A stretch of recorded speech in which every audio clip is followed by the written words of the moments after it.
Esta es la tormenta negra de arena que arrasó el extremo noroeste de la provincia china de Gansu el 5 de mayo de 1993. La enorme neblina se cobró la vida de 23 niños que iban de camino a casa después de la escuela. Si ni siquiera podemos proteger a nuestros hijos, ¿cómo vamos a vivir? Nos hemos convencido para continuar nuestra lucha contra el desierto. El padre de Kuo Wangan fue uno de los 6 hombres que lucharon contra el desierto a principios de la década de 1980 en Babusha, que se encuentra al sur del Tengger, el cuarto desierto más grande de China. Con una media de edad de 50 años, los 6 hombres trabajaron duro y su esfuerzo está dando frutos. El desierto se está volviendo verde lentamente. Después de su muerte, sus hijos y sus nietos se hicieron cargo del laborioso trabajo. Tras 4 décadas, aquellos 6 hombres y sus descendientes han plantado 40 millones de árboles, cubriendo un área de casi 250 kilómetros cuadrados. Han conseguido formar un cinturón verde que está protegiendo las vías del tren, las carreteras, las tierras de cultivo y las casas de los vecinos, lo que asegura un futuro a la zona. A unos 1.400 kilómetros de la provincia de Gansu, en Beijing, Geng Geng, de 27 años, está convirtiendo árboles virtuales en reales con solo caminar. Hasta ahora he convertido 10 árboles virtuales en reales. Me desplazo de forma sostenible todos los días para recoger energía verde virtual a través del programa Ant Forest. En 2018 fui a la región autónoma de Mongolia Interior para ver mis árboles reales. Fue impresionante. El programa Ant Forest traduce la actividad baja en carbono en lo que se denomina energía verde virtual. Una vez generada cierta cantidad, esta se traduce a su vez en un árbol real. Algunas organizaciones sin ánimo de lucro contratan pastores locales para plantarlos. Ant Forest fue puesto en marcha en Alipay por Ant Financial Services Group en agosto de 2016. Desde entonces el programa ha atraído a 400 millones de usuarios y se han plantado más de 50 millones de árboles. Alipay ha ofrecido apoyo financiero para ayudar a ejecutar el programa, al tiempo que proporciona empleo en un área subdesarrollada. Nie Yusheng es una de las personas que plantan los árboles. Su familia solía obtener un ingreso anual insignificante por el pastoreo de ganado, pero el programa les ha permitido vivir de forma mucho más cómoda. Mi vida ha mejorado mucho. Ahora ganamos mucho más dinero. Hemos podido comprar un coche y varios electrodomésticos que necesitábamos. Estos son solo algunos ejemplos de cómo China se está volviendo más verde. De hecho, un nuevo estudio basado en datos satelitales de la NASA ha revelado que China e India, las naciones más pobladas del mundo, son líderes en el sector.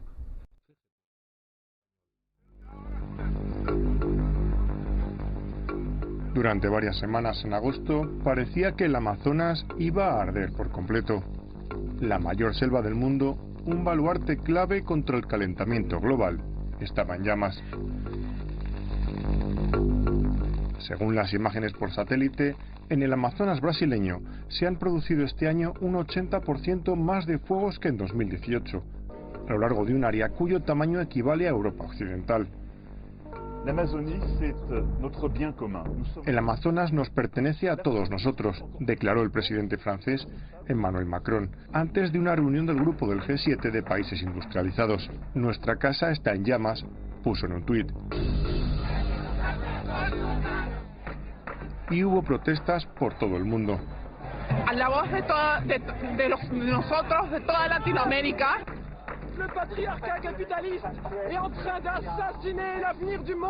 Las celebridades de Hollywood también se hicieron oír.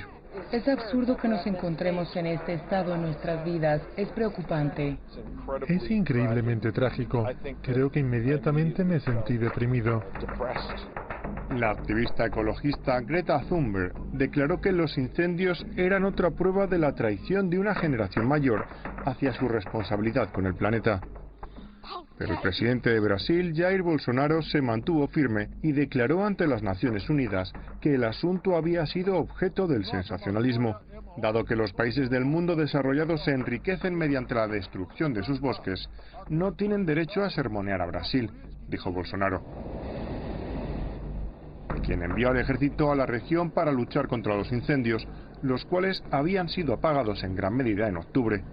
El presidente brasileño afirmó que los indígenas del Amazonas y los grupos ambientalistas habían provocado los incendios y que Brasil había sido víctima de las noticias falsas. Brasil fue duramente atacado por un jefe de Estado europeo. Brasil ha sido severamente atacado por un jefe de Estado europeo sobre los asuntos amazónicos que ocurren año tras año, que forman parte de la cultura de los nativos. Quemar su tierra tras destruir parte de su propiedad para cultivar, con el fin de sobrevivir. Derrubar una parte de su propiedad para el plantio, para la sobrevivencia. Pero mientras el humo todavía persiste, una serie de cuestiones fundamentales permanecen sin resolver. Nos estamos acercando a un punto crítico en el Amazonas, donde la destrucción producida por el hombre significa que los bosques empiecen a morir por su cuenta. ¿Y puede Brasil, un país con el tamaño de un continente que está destinado a jugar un papel fundamental en el suministro de alimento al mundo durante los próximos 100 años, cumplir esa misión sin destruir los recursos que hacen habitable nuestro planeta?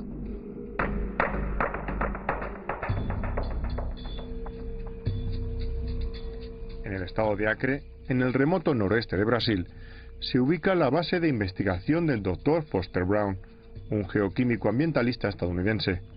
En palabras del Dr. Brown, hay claras evidencias acerca de que la temperatura en la selva está subiendo.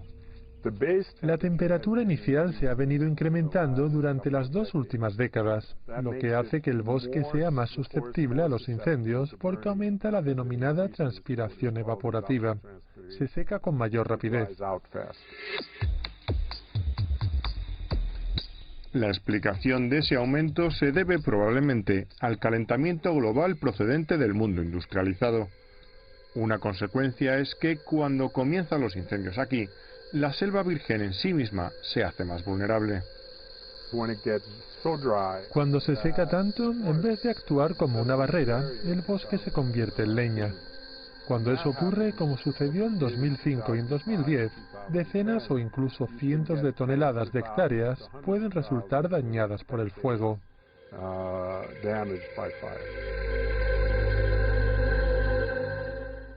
Según este doctor, dañar este ecosistema seguramente cambiará el clima. Si ves un árbol, también estás viendo una bomba de agua que está bombeando agua subterránea a la atmósfera y que está provocando precipitaciones en otras partes del Amazonas en el sur de Brasil. Así que si limitamos el número de árboles, podríamos estar agrandando los problemas en términos de precipitaciones. Esta es la teoría del punto crítico.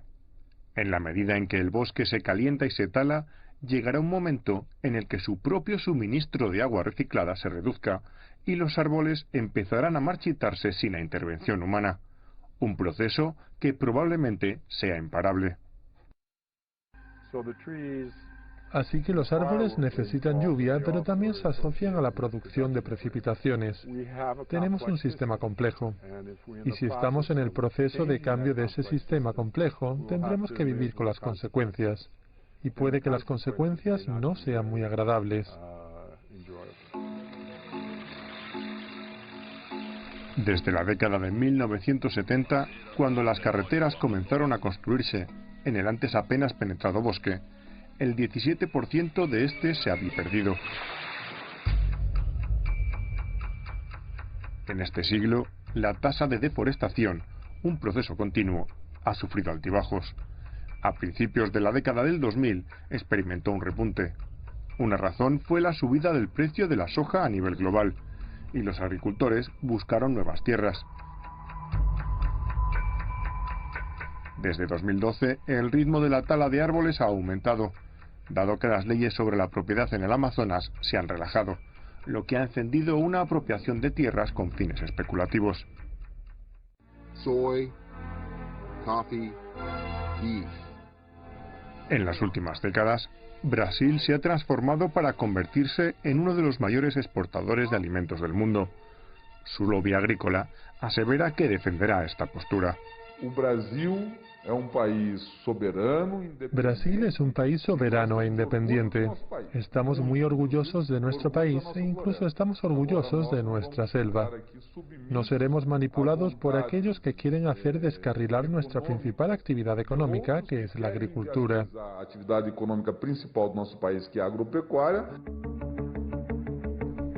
Souza argumenta que los ecologistas y los extranjeros, con sus propios intereses financieros, están decididos a impedir el avance de Brasil.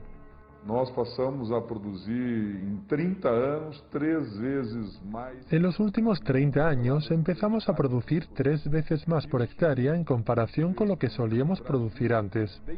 Esto ha hecho que Brasil deje de ser un importador de comida y que pase a ser autosuficiente.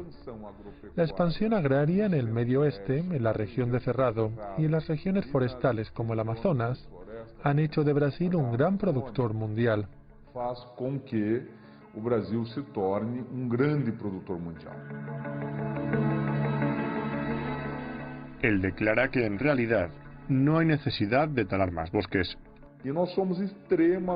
Estamos totalmente en contra de la tala ilegal y realmente queremos que aquellos que llevan a cabo la deforestación de manera ilegal y que incendian los bosques hagan frente a cargos que desalentarían a cualquiera de cometer esas acciones porque constituyen un crimen.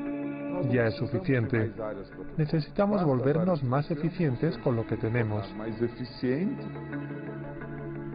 Es una solución con la que todo el mundo con el que hablamos estuvo de acuerdo. Que Brasil pueda usar las tierras despejadas más intensivas y con más productividad antes que talar selvas vírgenes. Ya disponemos de una enorme reserva de tierra que ha sido degradada como consecuencia de métodos agrarios y técnicas deficientes. Así que no necesitamos seguir destruyendo bosques.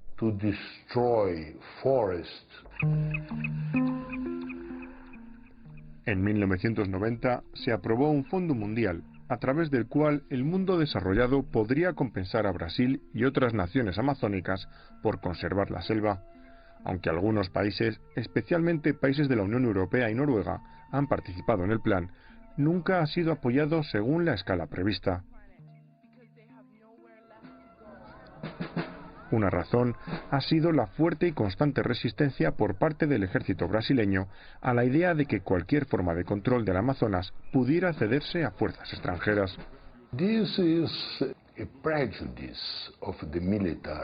Este es un prejuicio de los militares aquí. Padecen una especie de paranoia, que los extranjeros quieren explotar la riqueza del Amazonas, la que por cierto es un tanto exagerada.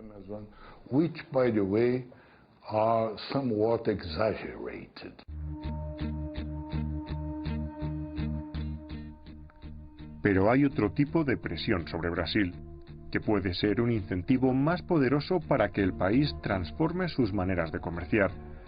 Las preocupantes imágenes de destrucción en el Amazonas han suscitado los reclamos desde Europa y Estados Unidos para vetar las exportaciones desde Brasil por considerar que no son respetuosas con el medio ambiente.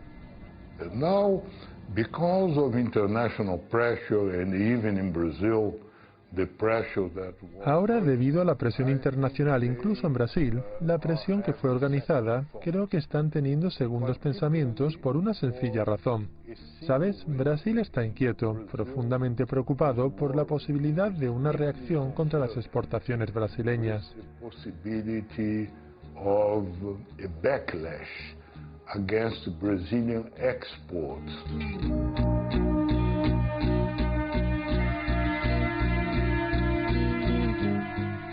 Se estima que el Amazonas contiene un cuarto de todas las especies terrestres del mundo.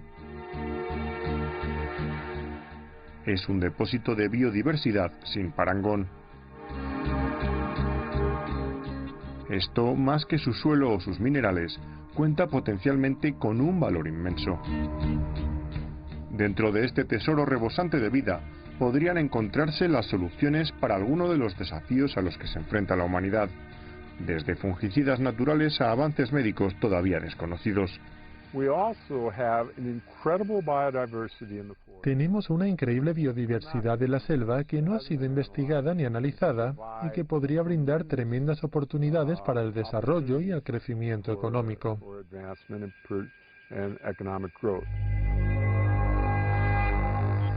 Frenar la incesante destrucción del Amazonas en Brasil y en otras partes es un desafío inmenso, a pesar de que tiene sentido desde el punto de vista económico a largo plazo. Las evidencias ponen de manifiesto que si se sigue permitiendo esta destrucción, originará un coste que ahora tan solo empezamos a entender. A floresta é uma coluna de sustentação do equilíbrio do planeta, mas também é gatilho de destruição. La selva sostiene el equilibrio del planeta, pero también puede desencadenar la destrucción. No es el pulmón del planeta, almacena carbono, y si se libera en la atmósfera desatará un proceso de desequilibrio sistémico del planeta, con el problema de escasez de agua, aumento de las temperaturas, deshielo de los grandes glaciares, calentamiento de los océanos y pérdida de la biología marina. Aquecimento dos oceanos, perda de toda a biologia marinha, é o fim.